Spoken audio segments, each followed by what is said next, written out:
Welcome to Brick by Brick, Building Wealth Through Homeownership. I am Kim Von Dohren, your realtor. And I'm your banker, Ed Marko.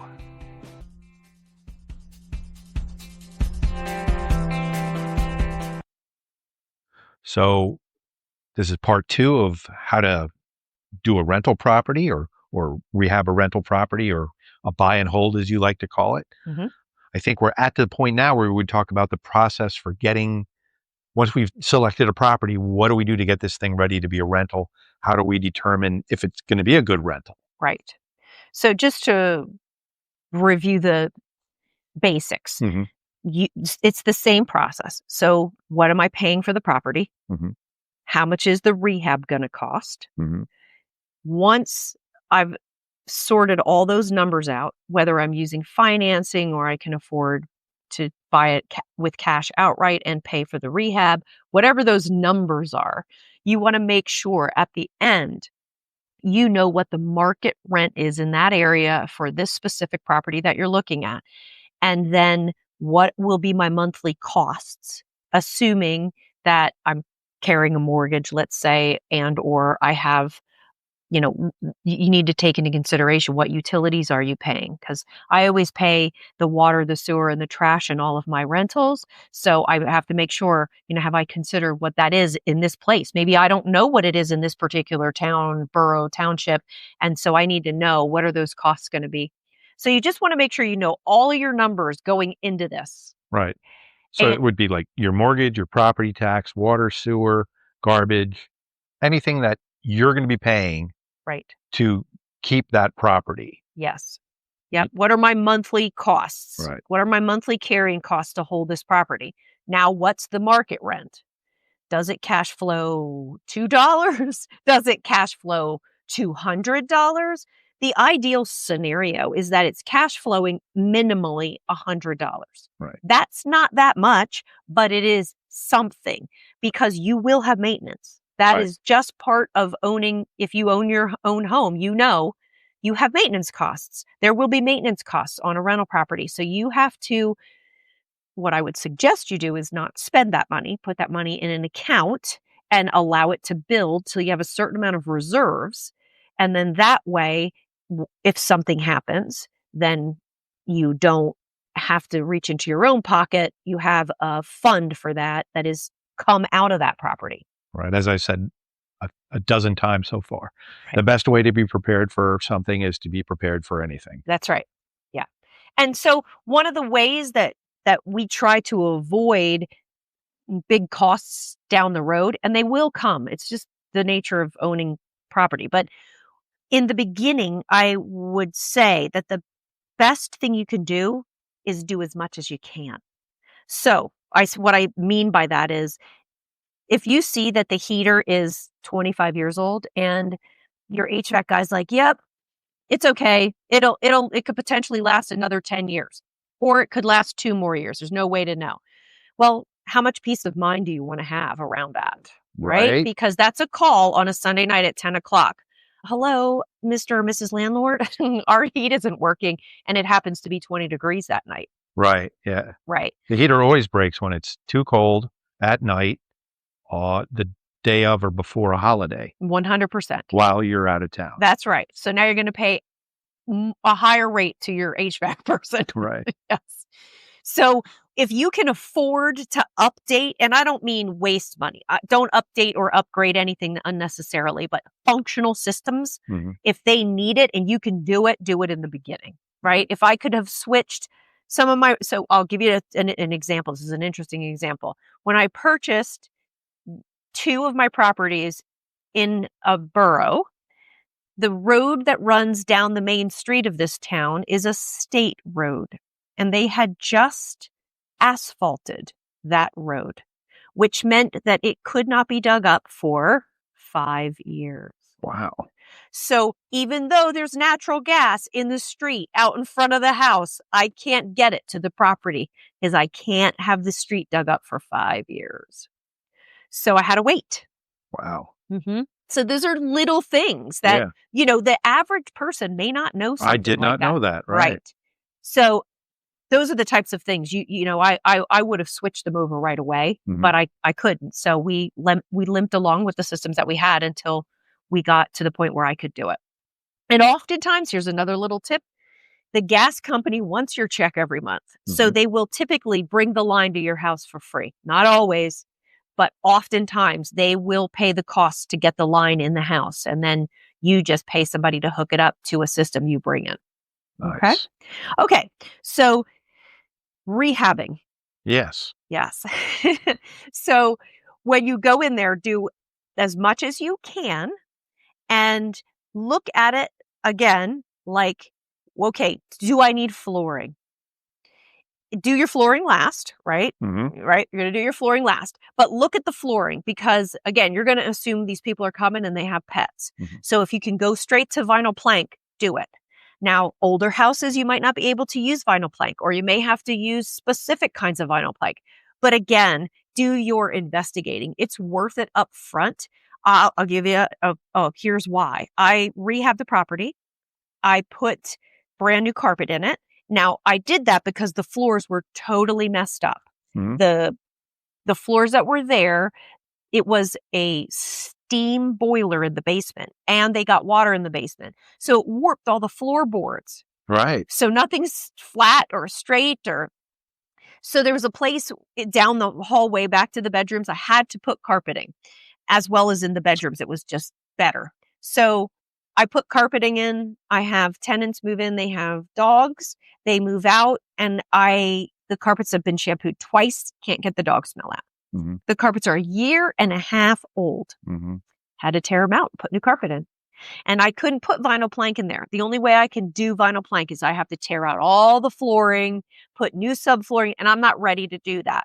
So carpeting can be done fairly inexpensively. That's why landlords do carpet. Absolutely, yeah. Renters, to all of you who want, some form of a hard surface flooring, it's cheaper to use carpet and tear it out and put new carpet back in. And that's why you get carpet. Plus, it covers a world of sin. It sure does. And it doesn't matter if the floor is uneven. Carpet doesn't care. Just put a padding under it. That's right.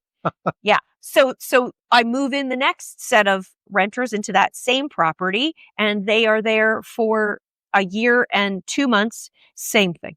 Yeah. Couldn't get the dog smell out. So I replaced the carpet again. So in 2 years and 8 months, I replaced the carpeting twice in that property. And honestly, I would do the same thing. Number one, I can't have somebody walk into my property and say, "Oh, it smells like dog in here." Right. And number two, it wasn't that cost prohibitive. So it was the right thing to do. But if you're listening to this podcast and you're a renter, now you know why you pay extra for pets. And of course, your dog will never do that. It's just all the other dogs in the world that do that. Yeah. So you get to pay as well as everybody else. That and the thing that I hear from every renter is how clean they are. They all tell me, they're mad cleaners. And I'm like, okay, whatever. It doesn't matter. At the end of the day, you are who you are. As long as my general rule is pay your rent on time every single month in full, not partial, and don't trash my property. And I will have somebody there anytime something is wrong, and we will have a wonderful relationship. Perfect. Yep. Okay, so back to rehabbing because we've digressed. Yes. Imagine that. Easy to do. So I'm going to go in there. Same thing. I'm going to replace any systems. Like I've done things like I try to move the washers and dryers out of the basement. If I can get the washer and dryer, because people don't want to go to the basement, even in a rental. And if it's not that expensive to move the plumbing, move it and bring the washer and dryer upstairs. And if I can get the appliances, I try to put them in there. Another thing is with renters, they may or may not have appliances. Oftentimes they do not. And landlords don't have to supply a refrigerator or a washer and dryer. But believe me, it's again more desirable if it's there when they come. Right. So I try to supply them. So you want to look at those things when you are doing your rehab. Can I lay this out so that I can move the washer and dryer up here? And is the lighting okay in the kitchen? Is there paneling? Because I don't want to paint paneling in a flip, but I'll paint paneling in a rental all day long. Yeah. Because it looks like it's transformed. You paint that paneling. And fresh and new paint is like carpet. It hides many a sin. Right. Yeah. So you want to make sure that you're going to paint everything. You're going to put durable flooring in. I mean, I put sheet vinyl in. That is not the most desirable flooring. But again, I can put that on floors that are uneven and it's pretty darn durable. So I will put that in a rental, even though it's not the most popular thing if you're, going to be a buyer, for example. Right. And then how many bedrooms, right? The bedrooms really, they need carpet and a closet and you need fresh paint. Yeah. Yep.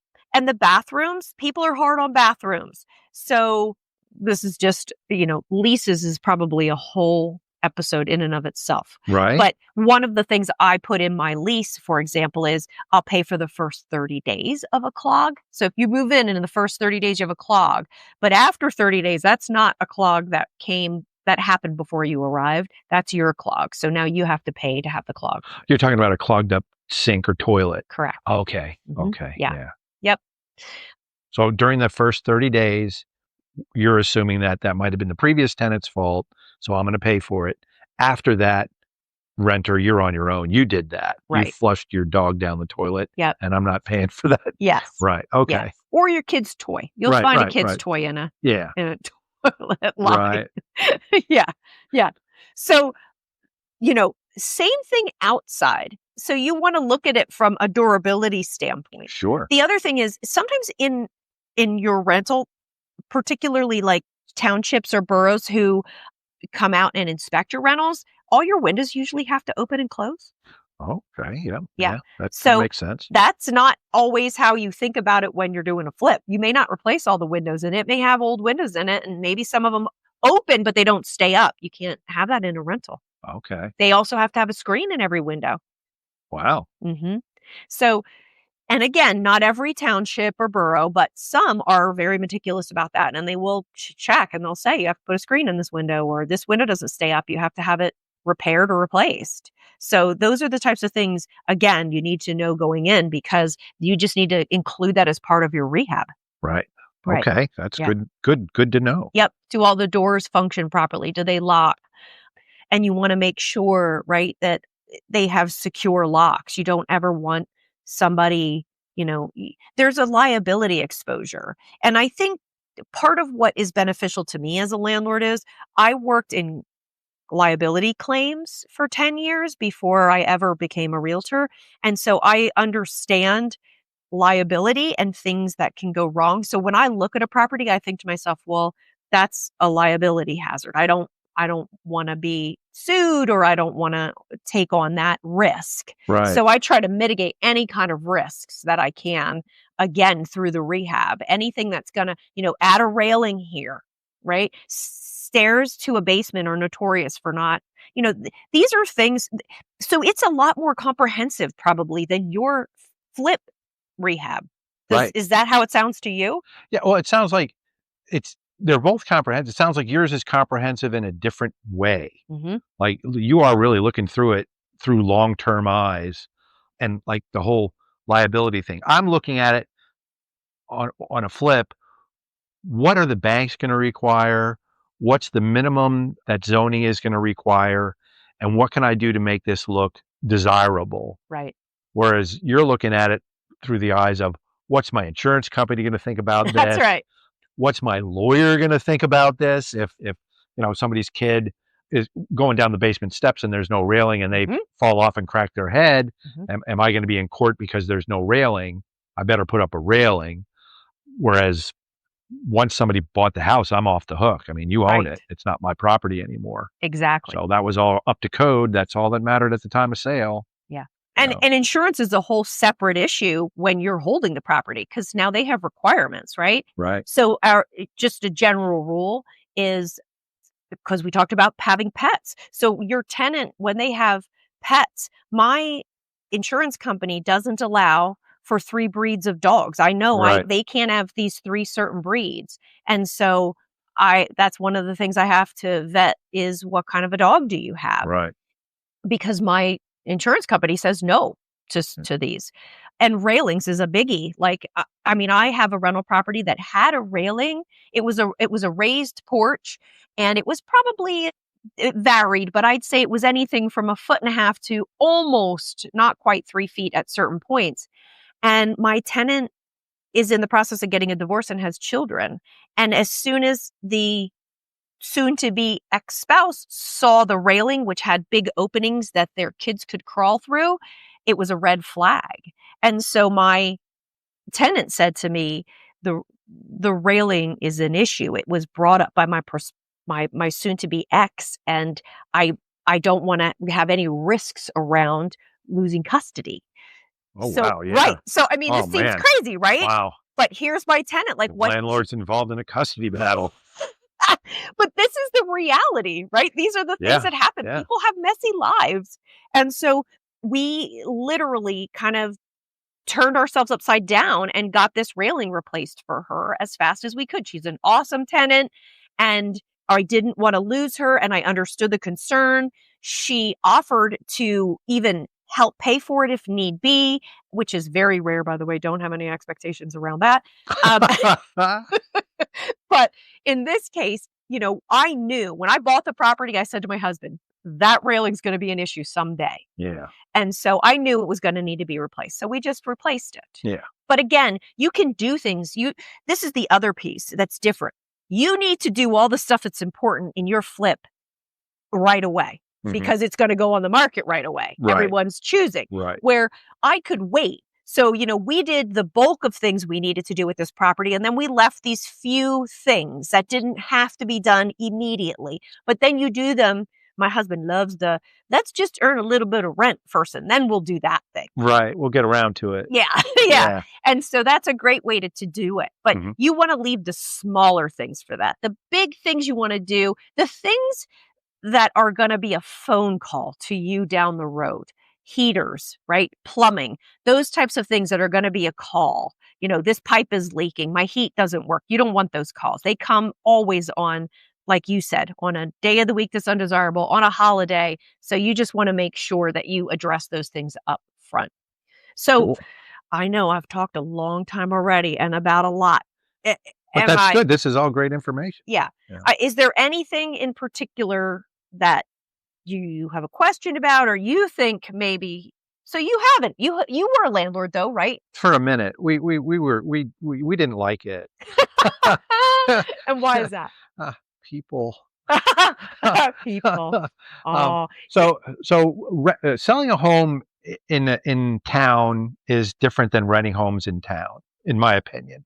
We just had we had a rough time selecting tenants. We weren't good at picking tenants. So we would get tenants that were difficult to deal with and difficult to get. They didn't pay their rent, So I think probably that would be one of the things we'd go to next is how do we select a tenant? What do we do to keep a good tenant? And what do we do when we get the bad tenant? Yeah. Maybe we talk about that next. Yeah. Choosing a tenant that's a pretty comprehensive thing for me. But I wholeheartedly believe that if you do a lot of work on the front end, it spares you on the back end. Right. So there are really good renters out there. There are people who they just don't like the responsibility of homeownership, and that doesn't mean they don't pay their rent. And so those are the folks we're looking for. I'm looking for the folks who know that they got to pay their rent every single month because they need a place to live, but maybe they just don't want all the responsibility of homeownership.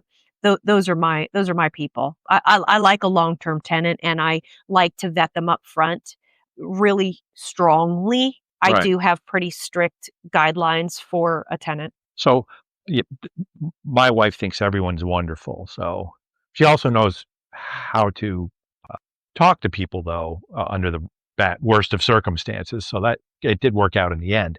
But how do you go about what is your vetting process? While we're there, I mean, we're here. So that is a long explanation. I think it is in and of itself an episode. Do you want to wrap that up now? Then we could break here. Yes. And then we'll come back and we'll talk about that whole process. Absolutely.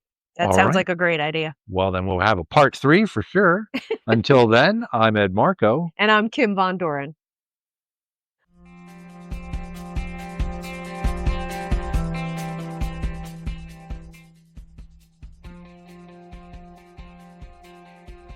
You have been listening to Brick by Brick.